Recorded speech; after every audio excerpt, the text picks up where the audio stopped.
So welcome everyone. Good afternoon and welcome to our Alumni Insights webinar featuring Tim O'Brien, alumnus from the McAnulty School of Liberal Arts. I'm Sarah Speary, the AVP of Alumni Engagement and your moderator for the program today. I'm excited to have you join us to learn more about how to make the most of your next podcast interview. Before we jump into the introduction of our presenter, I'd like to take a moment to thank my colleague and alumna, Audrey Tierney, Associate Director of Alumni Engagement, for arranging for this program. Audrey will be managing the tech end of the program. Throughout the presentation, your microphones will be muted, but you're welcome to submit questions through the chat feature found at the toolbar on the bottom of the screen. I'll ask Tim any related pre-submitted questions and chat questions following the full presentation. Now a few words about our presenter. Tim O'Brien, a senior level corporate communications counselor, formed O'Brien Communications, an independent corporate communications practice, in June of 2001 after serving as communications director and chief investor relations officer at Tollgrade Communications, a NASDAQ company at the time. Tollgrade has since been acquired and is no longer publicly traded. Tim focuses in strategic analysis and planning, professional services marketing, executive visibility, crisis and issues management, media training and coaching, media relations, and content development and writing. Today, he will focus on some of the lessons from his media training program with an emphasis on podcast interviews. O'Brien Communications, which is ranked by expertise.com as one of the best PR firms in Pittsburgh, has managed corporate projects and communications programs for both publicly and privately held companies, from startups to Fortune 100 companies. Tim earned his bachelor's degree with majors in journalism and speech communications at Duquesne University. He has presented at professional and trade functions, including the American Bar Association's continuing legal education programs. He has also lectured at graduate and undergraduate programs at several major institutions. He contributed to the PR News Crisis Management Guidebook, the PR News Employee Communications Guidebook, and he was featured in Harvard Business School's Press's The Essential of Corporate Communications and Public Relations. In 2019, Tim's podcast, called Shaping Opinion, was honored by the PRSA Bronze Anvil Awards in the branded podcast category. His other work has been recognized in several competitions. Thanks for presenting your expertise to the Duquesne community, Tim. I think I speak for everyone in this webinar when I say we look forward to learning from you today. I'll turn the program over to you. Thanks, Sarah, and thanks, Audrey, and another thank you to the Duquesne Alumni Association for hosting this series, and thank everyone for joining us today. Sarah mentioned I'm going to cover some material from my media training program, and I am going to emphasize podcast interviewing. So this is a part of a larger media training program that I do. And that's important now because there are 1 million podcasts that exist, and not all of them are interview podcasts, but a good number of them are. And at the same time, newspapers and other media are starting to shrink and see a decline. Yet podcast is one of the few media channels that's growing. So that's a very important outlet for us. I work in the public relations business and we look for ways to get visibility for clients, and podcasts are a very key opportunity for most of our clients these days. But podcasts are different, and that's what we're going to talk about today. First, I'm going to talk about my podcast as an example because there are different types of podcasts. Most of you who listen to podcasts might be familiar with the commercial podcasts, and I say commercial with quotes around it because NPR is probably one of the biggest producers of podcasts, and some of them are very commercial ventures, even though that's public radio. But NPR produces some of the highest end podcasts with the largest numbers, and those are business ventures, if you will. But there are all types of other podcasts. The other extreme is people who are into hobbies. They create podcasts because they have an interest of some sort. And then in between, you have people that are able to make money because they are what we call influencers, and they make money through their podcast and some other combination of things. And then you have people that create branded podcasts, and that's what this is. Mine is an extension of my own firm's marketing efforts, but it's a little different. My firm is a public relations firm. And I decided when I created my podcast that I wasn't going to create another PR podcast, another how-to podcast for PR. What I wanted to do was create a podcast that was a little bit more of a branding thing because I wanted to hit a broader audience. And I also wanted it to be something that my clients listen to, something that my clients would listen to when they're not interested in listening to literal PR topics every time. So the podcast now has over 128 episodes. It's a weekly. Interviews are 45 minutes to an hour usually, and it's on all major platforms. It's on Spotify, iTunes, Google Podcasts, Pandora, all the major platforms, iHeart. And Apple is the big ranking. They're the big ranking body. So if you want to know where you stand in podcasting, you want to look at your Apple numbers. And my podcast is in the personal journals category. That's the same one that This American Life is in. And This American Life, I think, is #1 in that category. And Apple ranks the top 200 per category. So this podcast is ranked 101 in that category out of, and I felt pretty good about that because now that there are 1 million podcasts, we've at least made it to a point where we have a good listener base and it's working from a podcasting standpoint. And as I said, I like to listen to a podcast like the one I create. It's the one I was looking for. My clients listen, and I've talked to other people who have become clients who like it. So it serves my purpose as well.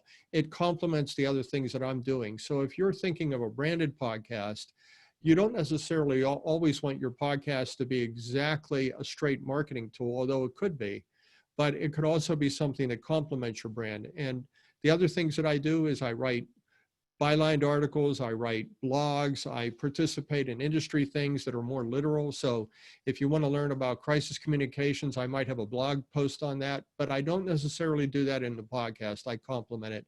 There are many ways to do branded podcasts. I've consulted with some companies that have done this, and they're reaping the rewards now in terms of bolstering their brand through podcasting. So let's get to why you are here, because you probably are here because you are thinking, well, what if someone wants to interview me on a podcast? What can I do to prepare for that? Well, the first thing to do is think about the podcast itself and why you're doing it. Is it something that will help your business? Are you involved in the community, and is the podcast catering to that activity of yours? Do you have a hobby or some other interest, and are they interviewing about that? Because you don't necessarily want to do a one-size-fits-all approach. You might have a business story to tell, but if somebody wants to talk to you about a community activity, let's say you're involved with Little League Baseball, or you're involved with cheer organizations for your daughter, and there's a podcast about that, that's not the time to try to slip in business messages and make it a marketing opportunity. You want to really be situation appropriate for that. But you have to remember that no matter what kind of podcast you're doing, it will be accessible to the world. It will be on the internet. It will be on all these podcast platforms. So you do want to treat every podcast interview like it's a real media opportunity, whether the audience is 100 or 1,000 or 200,000 people. You want to make sure that you treat it like a media opportunity. So to do that, you want to be prepared and you want to sound good. Those are the two things that you really can focus on if you're a podcast interviewee. So you'll see this picture. It's a picture mainly of a microphone and a headset. And those are the two tools and the first two things that you can use to make yourself sound good. If you look at that headset there on the lower left-hand side of your screen, or at least it's the lower left-hand side of my screen, it's a very inexpensive computer headset. It's USB, so you can plug it into just about any computer. For $20 to $30, you can get a headset like that and invest in that, and you will sound much better when you do a podcast interview via your computer if you use that, instead of trying to rely on a telephone, a cell phone, or especially your computer microphone, that microphone that's embedded in your computer that gives you that halo sound. So you want to try to minimize that so you can invest in an inexpensive headset if you plan on doing any podcast interviews. That's the entry level if you're thinking about doing podcast interviews. Another thing that you could do is invest in a real microphone. And they sell great USB microphones right now for less than $100. And you can invest in a USB microphone and use a headset like I'm using here. Could be just earbuds or a headset. And that combination will make you sound that much better. So those two things can make you sound almost broadcast quality if you plan on doing any podcast interviews. These are some of the issues. There are 4 issues that are logistical factors that I would say that will help you sound better. I mentioned the microphone. That's always the most important thing, but your location is important too. I've had people that I've interviewed try to do interviews from their home, but they used a wireless telephone and they moved around the house while they were doing the interview. So they were fading in and out during our interview, and I had to stop the interview and sometimes I had to edit out the parts that they sounded terrible in, and I couldn't get them to repeat it. So you want to make sure that you pick a very good location. Wherever you are, try to make sure that you sit still. And also, if you are in a home or if you have an option, try to sit in a room that has a carpeted floor or a little bit of upholstery around you to muffle some of the sound and make your acoustics sound a little better and minimize that echo. So that's one way that you can sound good, just by choosing where you do the interview. When you look at the connection, your connection, as I mentioned, you can use a wireless phone, a cell phone, if you sit still and you test out the connection in advance. But it's always best if you have a landline or if a line going into your computer, like a USB headset going directly into your computer, and you're using the internet, like we're doing now. You could use a Zoom connection, which I use. I use Zoom as a platform for a lot of my remote interviews, and it works pretty well. And I use that instead of Skype because it's more reliable. Skype, I have found, is not very reliable. There are other platforms that podcasters might use that are a lot like Zoom. And I would say, if you know how to use Zoom, you can pretty much do most podcast interviews these days. Here's something that is probably the most important and the most common problem that I've had when I've had problems. I haven't had that many problems, but you could have distractions when you do a podcast interview. And I think the biggest mistake people make when they do podcast interviews is they treat it like a phone call, or they treat it like even a radio interview. A radio interview might be 5 to 10 minutes, and you can get away with that by doing it on the cell phone. And radio stations have pretty good equipment to compensate for your phone to make it sound better, where a lot of podcasters don't have that. So if you want to really sound good, take a look around your location, your connection, but your distractions. And what I mean by distractions is, if you have a dog, put the dog outside. Make sure that the dog is not within earshot, or at least it's not too loud if it does decide to start barking. I've had that happen at least 5 times. I've done over 128 interviews, and I've had that happen 5 times. And I've had to stop interviews until the Amazon driver dropped something off outside and the dog stopped barking. And it literally happened at least 3 times where it was an Amazon driver that made a dog bark. So I would say, think about those types of distractions.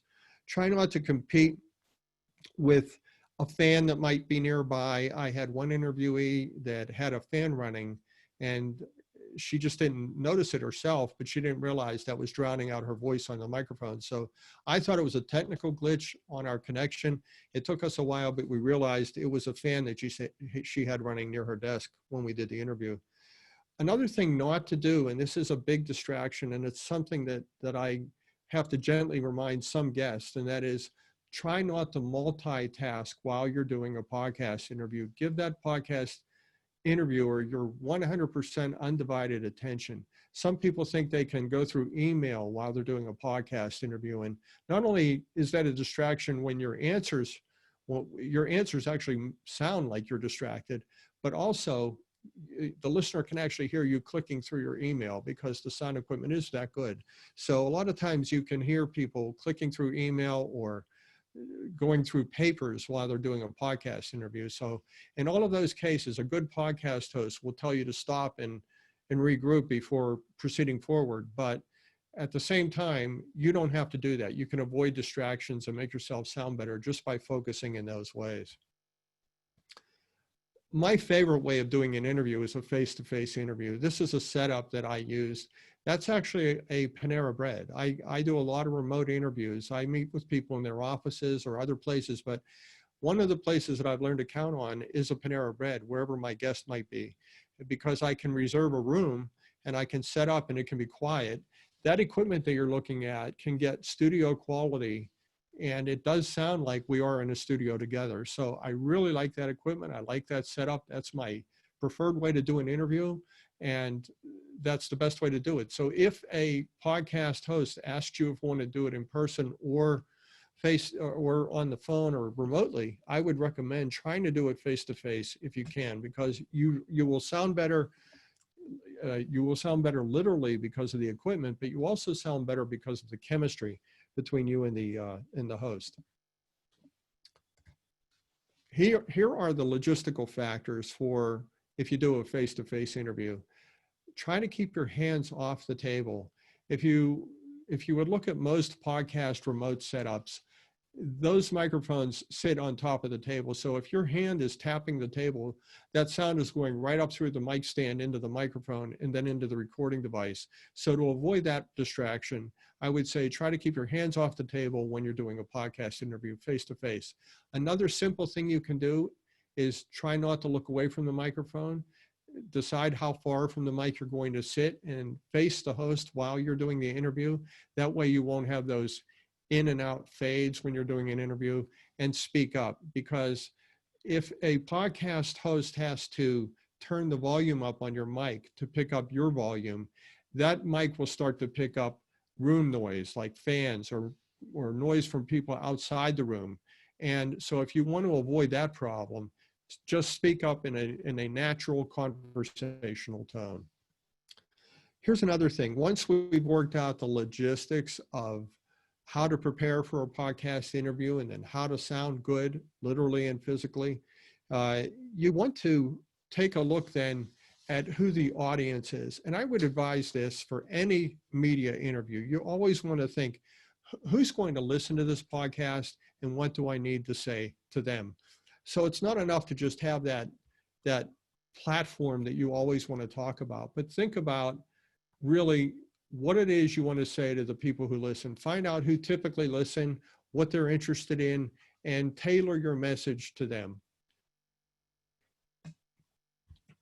Here's a question that we talk about among podcast hosts a lot, and it is one that there are two schools of thoughts on it, but my school of thought is what I learned when I worked in radio, when I started my career, and that is when you talk to a microphone, whether you're a host or a guest, you want to make sure that you're talking to an individual person, because when someone listens to a podcast, chances are they're listening alone. They're listening in their car, or they're listening while they're working out with earbuds in their ears, and there's nobody else listening with them. So they see themselves because they are one person listening to one other person, or a show where there might be two people doing an interview. So or three or four people, but either way, that person, when they're listening, is a single person. So when you talk to your audience, talk to them like they are one person, and they'll feel that much bigger of a connection with you when they listen, believe it or not. It changes the tone of the whole conversation. So think of your listeners as a group of individuals, not a collective group. And when you think about this, think that they are going to be driving while they listen. They'll be walking while they listen.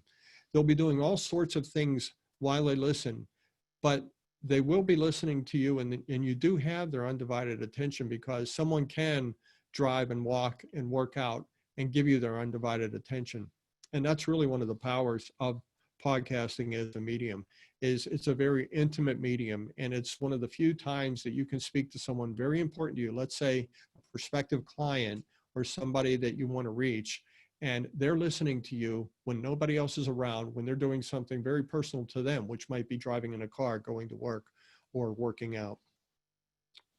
There's some interesting stats I wanted to share here, and that is when I have done video work on YouTube, or when I've done blogs and written posts, you study the analytics of how long people pay attention to that, how far into the blog post do they read, how far into a video on YouTube do they watch. And typically, if you can get most people to watch 2 minutes into a 5-minute YouTube video, you're lucky. Most people click off of that much sooner. Maybe 30 seconds is a pretty good average for a lot of videos. Same thing with blog posts. A lot of people will read the headline in the first paragraph and then click on to something else. So when I did podcasting, I didn't expect it to be much different than that. My episodes are 30 to 35 minutes on average in length. When I looked at my Apple's analytics, I found out that most of my listeners listen for at least 30 minutes. So that means most of my listeners listen to the full podcast. And this is true across all of podcasting. Most people who listen to podcasts will give you that half hour or even that hour that you want whenever they listen to your podcast. And that is really one of the powers of the medium, because they are willing to give you that undivided attention. They do feel a connection with you once they start listening, and they'll give you that hour while they're driving, walking, working out, or just listening at home. So, and one other point that I wanted to make here about who is the audience. Think of the audience not only as an individual, but an individual who is someone like you, someone with the same interests, concerns, and questions. Just think about how you would listen to a podcast while you're doing your interview, and that will go a long way towards making your interview better. This is one of the big questions that people never ask themselves before they do a podcast interview, but it's one that I go over a lot in media training, and it's one we talk about, and that is, what should you be prepared to talk about? Because most people, when they do a podcast interview, they're prepared to talk about, let's say they're on there to represent their company and something their company is doing. They're prepared to talk about their company and what it's doing. What takes them aback is when the host starts the interview by asking them about themselves, about how they got the job that they're working in now, how they enjoy it, perhaps even if they have a family or any kind of hobbies. Podcast hosts will do that to help their listeners come to know and trust the person they're interviewing before they get into the business at hand. So one of the things you probably should be prepared to talk about on podcasts is talk about yourself. What is your elevator speech? How would you describe your background in 30, 40 seconds, 2 minutes for the podcast itself? What should listeners know about you and why you're there? And also, what listeners should know about how you got to where you are. So those are the types of things that start to turn your interview into something that people can connect with. And when you talk about yourself, don't do it in a resume form or a bullet point form. Do it in a story form, because that is really what people listen to podcasts for, is stories. So when you think about your own background, don't think about it as the way you wrote your resume, but think about how did you get from college to now? And what kind of big decisions did you need to make? And what were maybe some of the setbacks that happened along the way? Feel free to talk about those, time permitting, in the podcast that interviews you, because that really will help you establish a connection with their audience and with the people that you're trying to reach. But you also want to make sure that as you're doing that, you bridge back to why you're there. You don't want to wander away from the topic. If you're there to represent your company, and let's say your company is involved in a community relations activity for an environmental issue, make sure that you're ready to talk about that, and that when you tell your story and why you're there, you're able to bridge to that it all leads you back to why you're there to talk about what you're there to talk about that day. So that's pretty much what you want to do. And then at the very end of that part of the interview, you want to make sure to remind the host why it matters to them and why the listener should care about what it is you're talking about. Because it's one thing to just talk about a lot of things that your organization is up to, but it's another thing to explain why it should matter to them. This is something that we spend hours on in my media training, and it's the question of what's your message. And I will give you, I'm not going to spend too much time on that, because really your message is exclusive to you. But that photo right there is someone that I coached on how to get started in podcasting, and that's her doing a podcast interview at a trade show. So one of the things that, so you'll see some similarities in the equipment that she's using. It's the same that I use. and that's her doing an interview with somebody at a trade show. But you may do a podcast interview in a public environment, in a quiet environment, but you always need to know what your message is. So one of the exercises that I use in my media training is to ask participants to spend about 5 minutes, and then they come back to me and say, what is the meaning of life in 5 words? What is the meaning of life in 5 words? And I give them 5 minutes. And it really doesn't take them longer than 5 minutes to come up with that. It's such a big question, but most people can come up with a very compelling answer to that question. What is the meaning of life in 5 words? Because chances are they've thought about that before and it's important to them. So when they tell you that, it's not only powerful, but it's credible because you know they really mean it. It's honest. It's truthful, and that is how you connect with people when you do any kind of media interview, but especially a podcast interview. So when you think about your message, you have to think about, what is it about this topic that is so important to me as a human being and to my listener? What should be most important to them about this as a human being? How do I want them to feel about this issue? Not just know about it. How do I want them to feel about it? And craft your messages around that.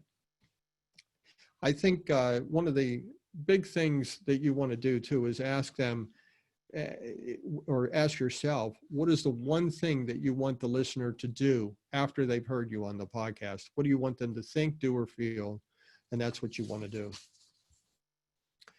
Here is a good checklist of sorts for planning your podcast interview.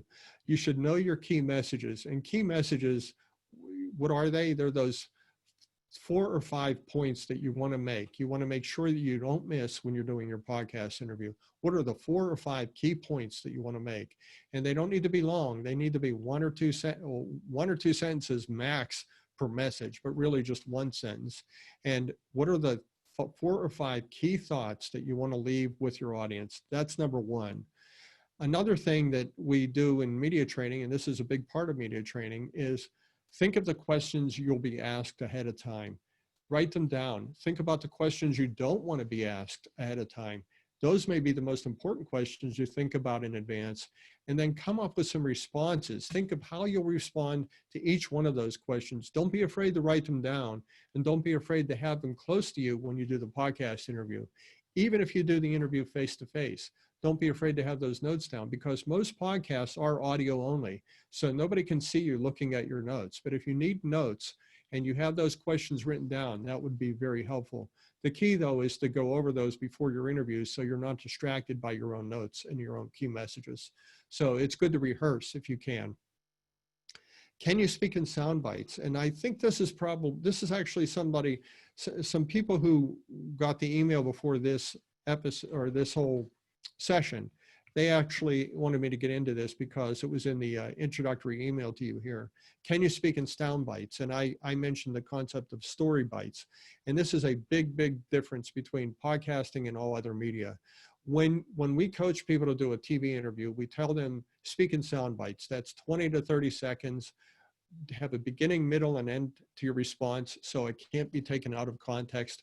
Don't be afraid to repeat your response to stay on message, because eventually you know that they may edit so that only 1 or 2 of your responses are used in a TV report. So you have to speak in sound bites. They have to have a beginning, middle, and end, and they have to advance whatever it is you're trying to do there.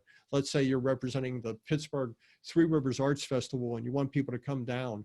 Well, you want to make sure your key messages are designed to get people to come down to the arts festival whenever they have those events. Well, when you're on a podcast, you have an opportunity to speak in longer form. You might have 30 minutes to do the full interview, uncut, no commercials. Unlike radio, no weather reports, no commercials, no traffic reports to interrupt your interview. You will be given a chance in a lot of podcast interviews to spend 2 to 5 minutes on a single response to a question. So because of that, you may not want to ramble so much, but you may want to tell a story or two.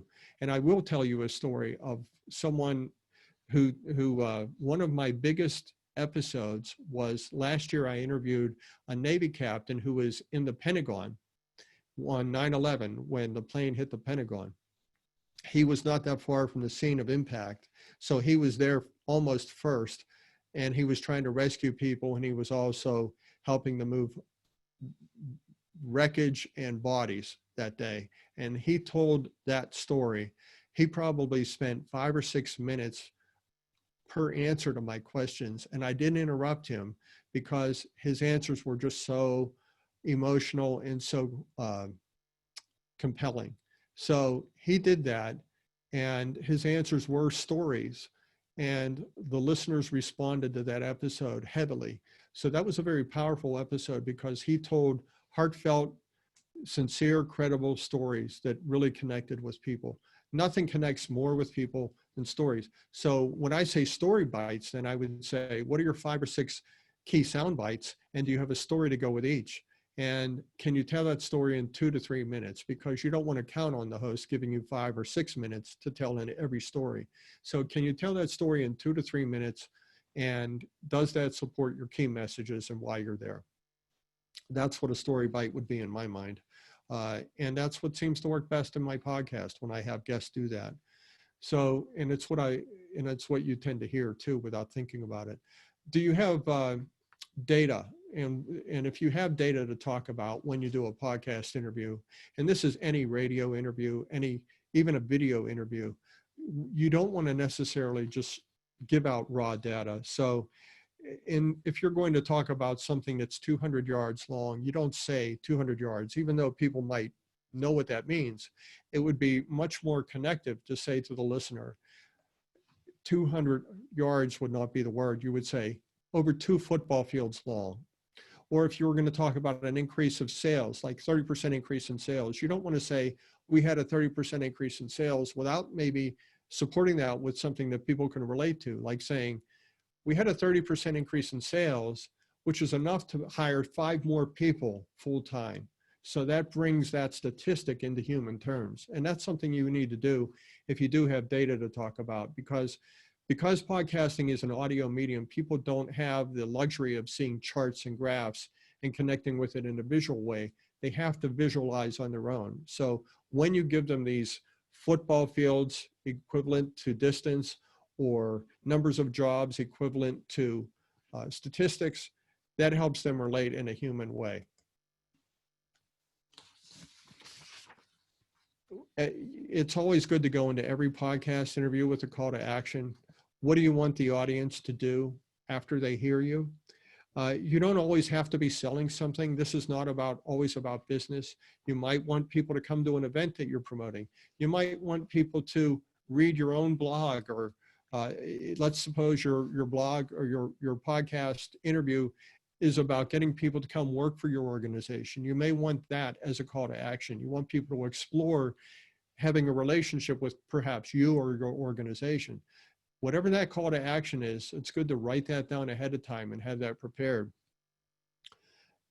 You may want to, and this may be really your objective, it may not always be necessarily a call to action, but you may always want your listener to think something, feel something, or do something. What do you want the listener to think? What do you want the listener to feel? And what do you want the listener to do? That's your call to action at the very least. You may want them to, now I'm going to give you an example here, because in this session, I'm going to actually talk about my own call to action and what you will get and those types of things. So in this case, I may want you to check out o'briencommunications.com, my own business's website, because let's suppose if you're listening to a podcast and I want you to do business with my firm, I'll tell you about my firm, that I do marketing, that I do strategic planning, that I do writing, and that I do crisis and issues management. Those are my things that and if you want to learn more, you can check out my website at o'briencommunications.com. I just did what I'm asking you to do when you do a podcast interview, and that is not only ask people to do something, but tell them where to go. Tell them a website to go to or a phone number to call, and tell them what they'll get when they get to that website. So in the spirit of that, and since you've spent this much time listening to me, I am going to give you a something of an incentive here. So here's what you will get for spending time with me today. And that is, I'll give you a free consultation up to 30 minutes to talk about anything related to public relations. It doesn't have to be just about podcasting, but it can be about podcasting. If you want to talk about podcasting and you have questions we didn't cover today, feel free to call me, or feel free to get in touch with me through my website or my email address, which I'll give at the end of the thing today, but I'll give it here, timobrien@timobrienpr.com. So that's my call to action, and that's what you'll get if you want for listening to this episode. And the other things hopefully you'll get is you get a better understanding of how to be a better podcast guest as soon as you're done here. So that's my goal. How will you track those people that listen to you? If you give out your email address or your website or even a social media address, they may come and they may follow, they may subscribe, they may want to subscribe to an e-newsletter that you create. Whatever it is that you want them to do to further this relationship with you, that's how you can track them. And you really do. I think an overarching goal of doing a podcast interview, if you want to go on a podcast, you want to build a relationship, you may want to build a community, you may want to get to know people for whatever reasons to advance your organization or your personal brand, if that's important to you. So that is my call to action. Again, you can call me at 412-854-8845. You can email me, and you can go to o'briencommunications.com if you want to get in touch about anything that we talked about today. But I know we have some other questions, and I know that Sarah probably has some of those questions from people that are here today. I do indeed, Tim. Thank you so much for presenting all that information. We learned a lot.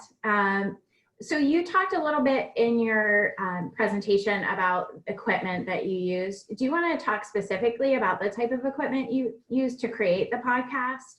And maybe a secondary follow-up is where do you house and post your podcasts? Sure. Well, I have a nice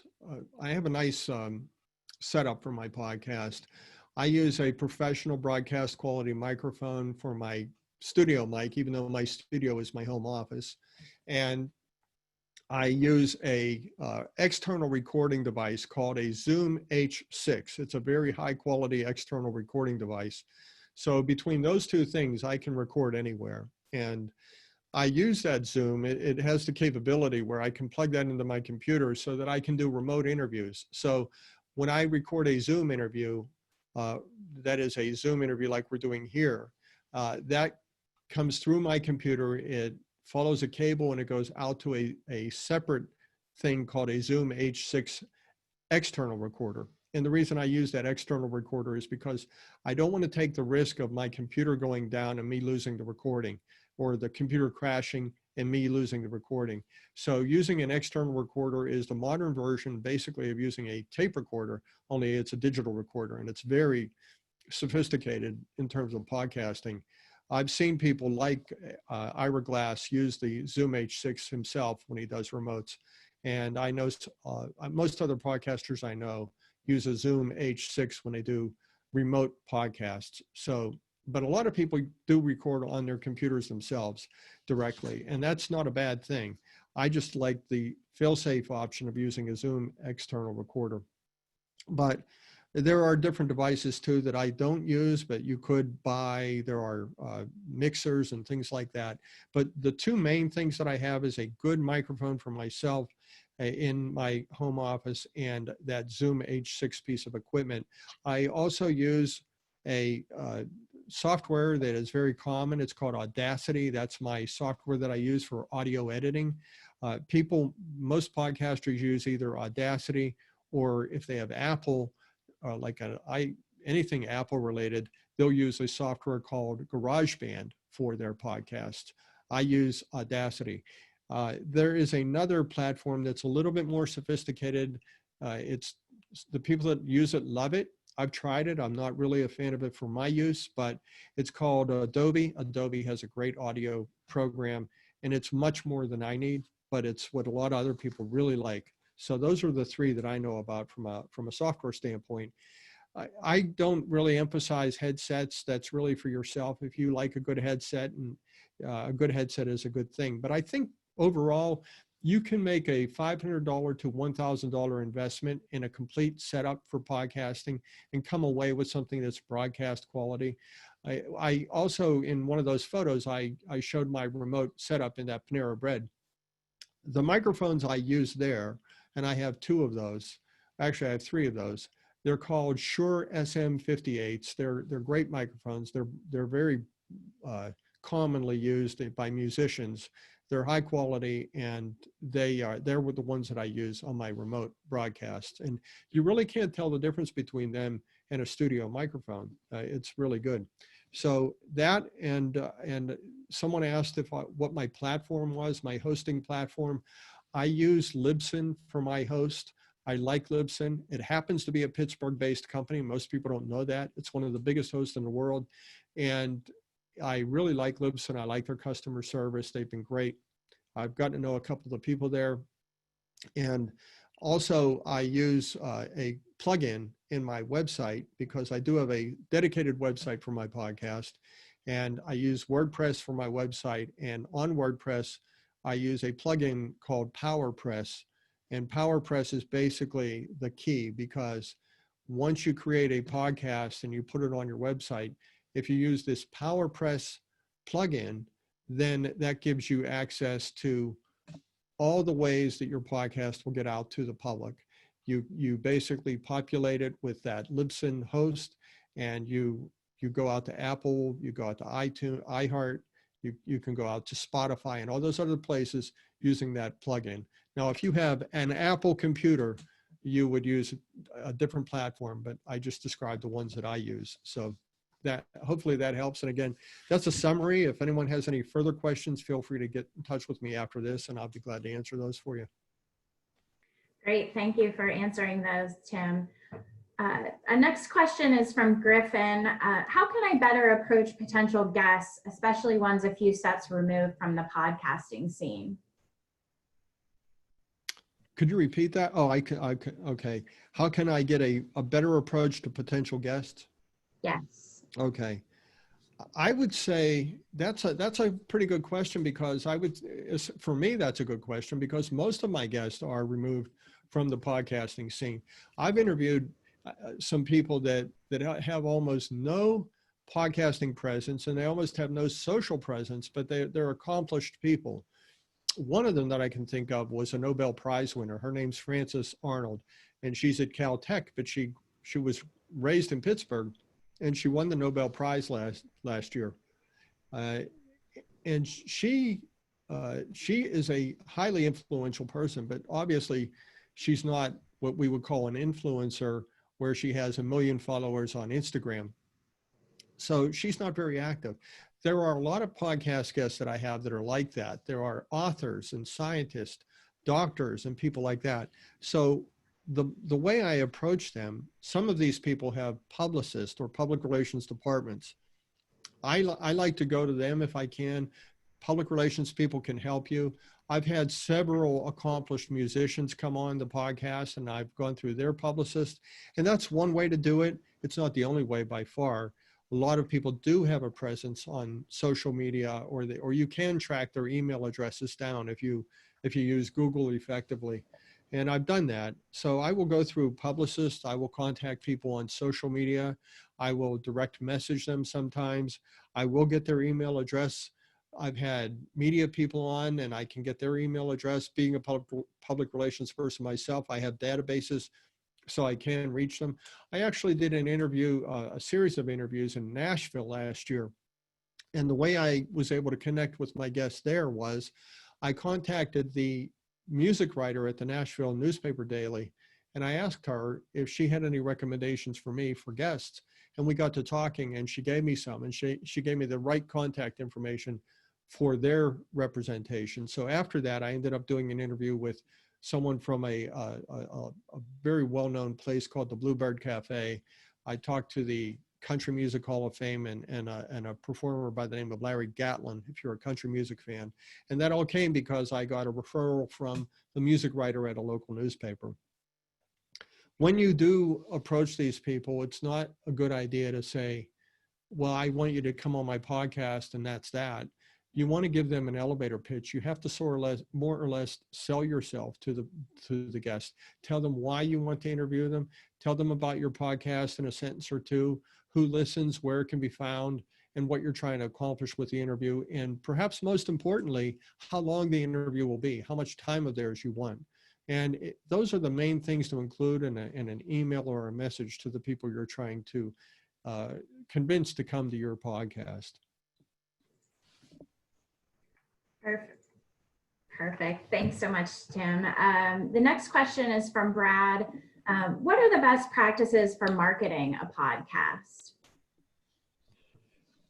I would say that's probably the $1 million question. If you would go onto a podcasting Facebook group, I would say 3 or 4 times a day, some newer podcaster asks that question, and it becomes this large discussion because there's no one way to do it, and everybody has an opinion of it.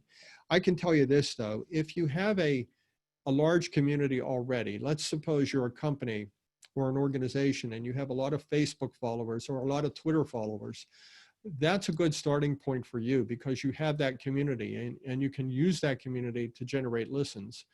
Another way to do it, but social media I found is not the best way to grow your podcast because people who use social media aren't necessarily podcast listeners.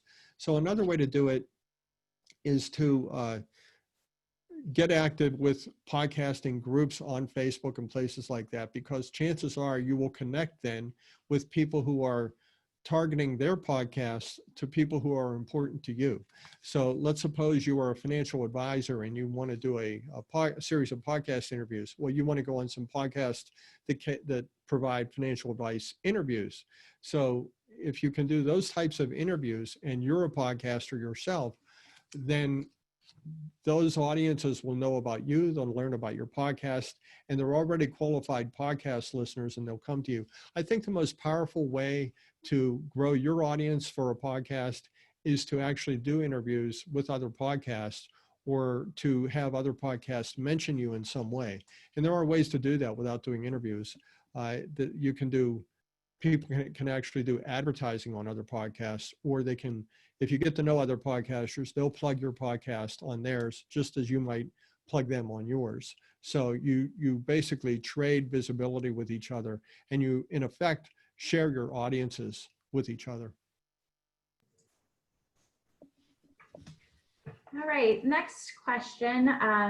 What are three key tips you have for getting your message heard in a podcast interview or in general?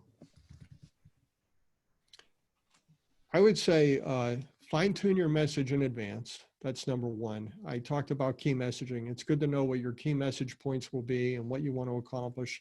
Know what you want to say and what people to, again, think, do, or feel after they listen to you. So that's number one. Fine-tune that in advance. Make sure you know that.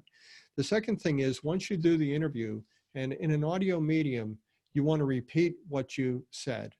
You want to say again what you just said, maybe in a different way, so that people can remember it.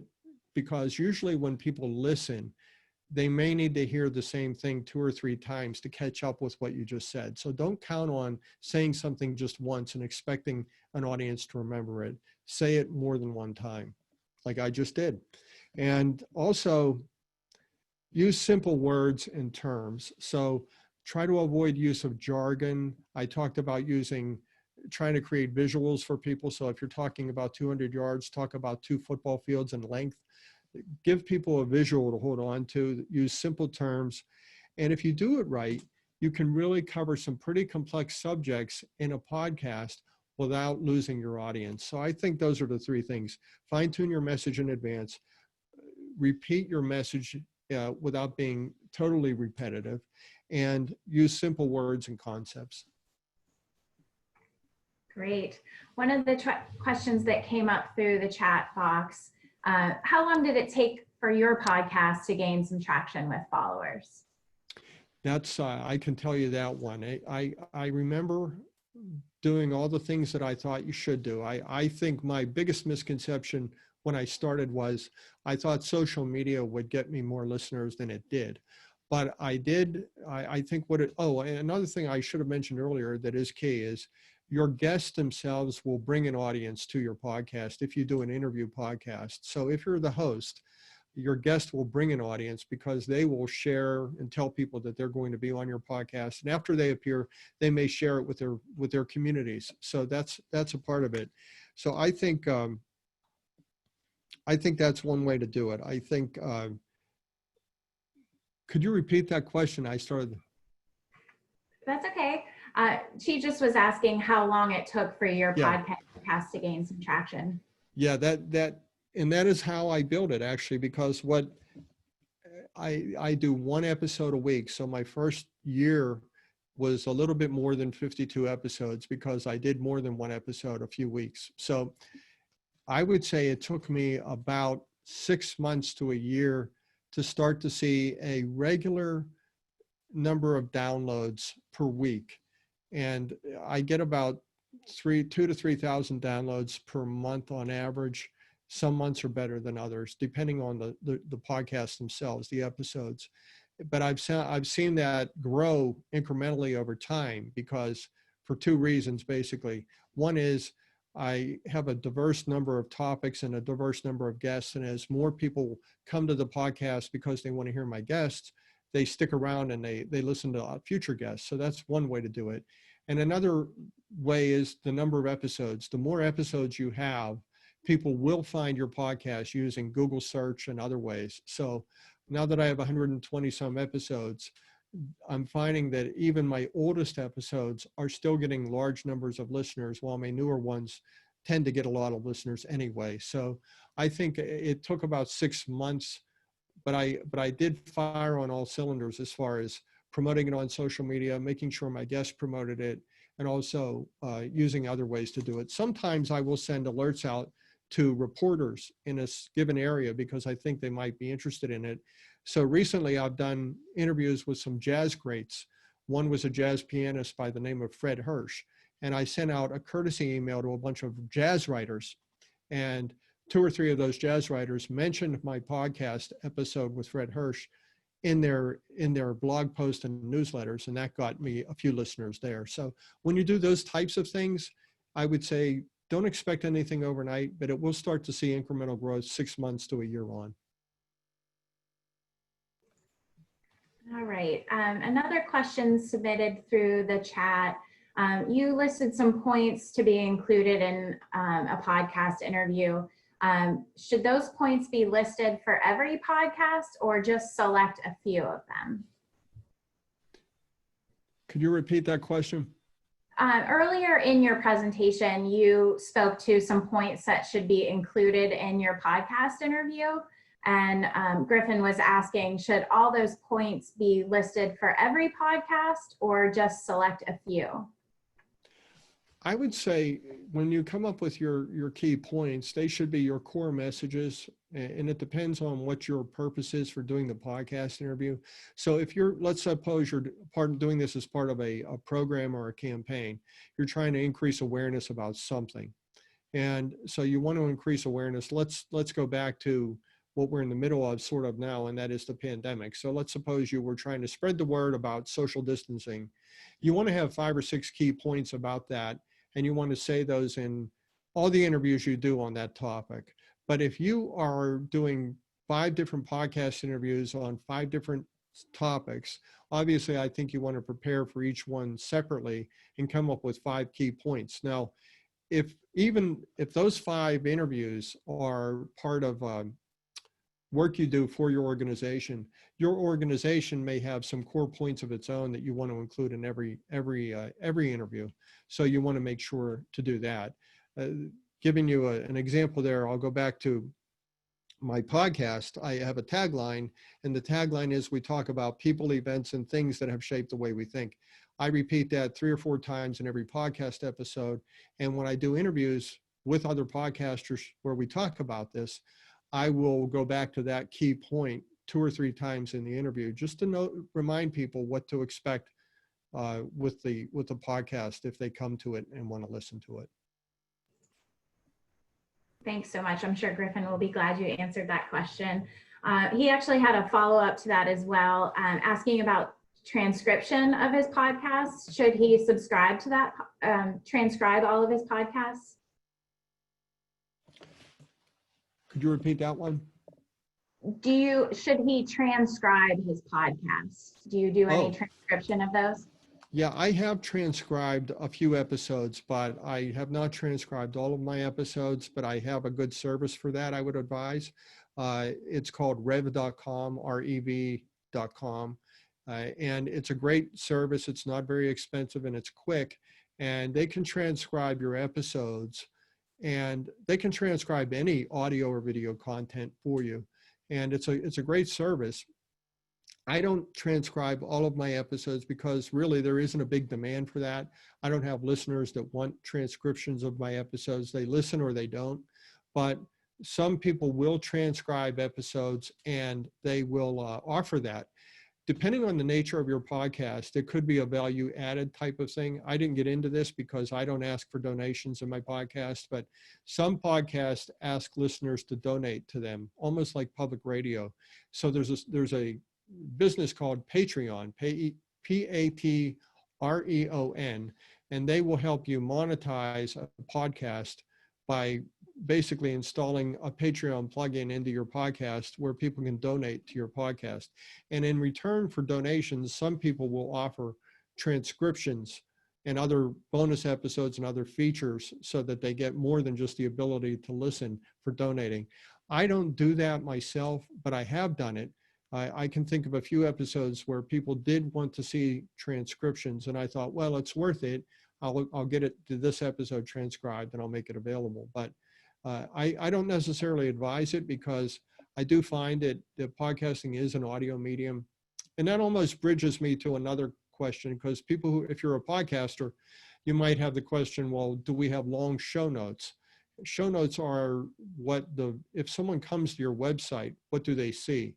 And when podcasting first started out, people would put almost a transcription of the whole episode in by time. And they would say, if you get to 20 minutes into the episode, here's what we said, basically. It's a script, a transcript. And they would have that as show notes. And as podcasting became more popular, most people realized that that's not necessary. You really don't have to do that. It's not a prerequisite. If you want to do it, you can. I don't do it. I put a quick summary of my episode in my show notes. I also have links to other things that we've talked about in my show notes and a bio on my guest. That's my format. But every now and then, if it's that type of episode, I will get a transcription because it's that important to some people to want to read it as well as listen to it. Great. So our last question before we need to wrap up is, can you go into some detail about RSS feeds? I assume with regards to podcasts. Yes, I wish I knew everything there is to know about RSS feeds, but this is where I get, and I do handle all of the podcast technical details myself. It's when you run your own business and you start your own podcast, you have a choice. You can pay someone to do it or you can learn. And I decided it was less expensive for me to learn. And I did. And it also helps me then when I give advice to clients and they have questions. RSS feeds is one of those things. I can give you the steps of creating a podcast. First, you create the audio. Once you've created the audio, you need a place for it. So that's where you get your podcast host, which in my case I mentioned is Libsyn. It's like basically, where do you put your blog if you write a blog? You have to have a blog site. So a Libsyn host site is where I host my blog. Now, where can people find it? How can people find it? Well, you can, in my case, I created a companion website that sends traffic to Libsyn where they can hear the site. You don't see that. You basically just see my website and you never see a reference to Libsyn. You can listen to my podcast right on my website, but it's hosted at Libsyn. Now, in order for me to put the podcast on my website and then make it accessible to Apple, Spotify, iHeart, and all the other places you listen to podcasts, that computer code has to be converted into an RSS feed. And what you do is you go through a process of doing that. You're basically taking your RSS feed and populating it to those places. And you have to join those places. You have to have an account. And once you have an account, which most of the time are free, you can then send Spotify your RSS feed. That gives them the map they need to get to your podcast and connect your podcast to Spotify and have it go out to all of their listeners. Now, I don't understand how RSS feeds exactly work. I just know that when I set my website up and when I set my Libsyn up, those sites will generate an RSS feed. And once you have that RSS feed, it's like having an address. And once you have that address, you can send that to iTunes, Apple, and all of those places. And that enables those places to find and connect with your podcast. And again, I'd be glad to talk about that one with anyone if they have more specific questions, because I do have the answers, but I'd have to know more about the question. Great. Thanks, Tim. That was a great presentation today, and I think everybody is going to walk away with a lot of good information. And they'll also receive an email that will include your contact information. In that follow-up email, you also get a copy of the recording for this program that you can reference and also share. If you or an alumnus that you know is interested in presenting an Alumni Insights program like Tim just did, a link to the presenter application will also be in your follow-up email. So thanks again, Tim, for your great presentation. Thanks to everyone for attending today. And as always, go Dukes.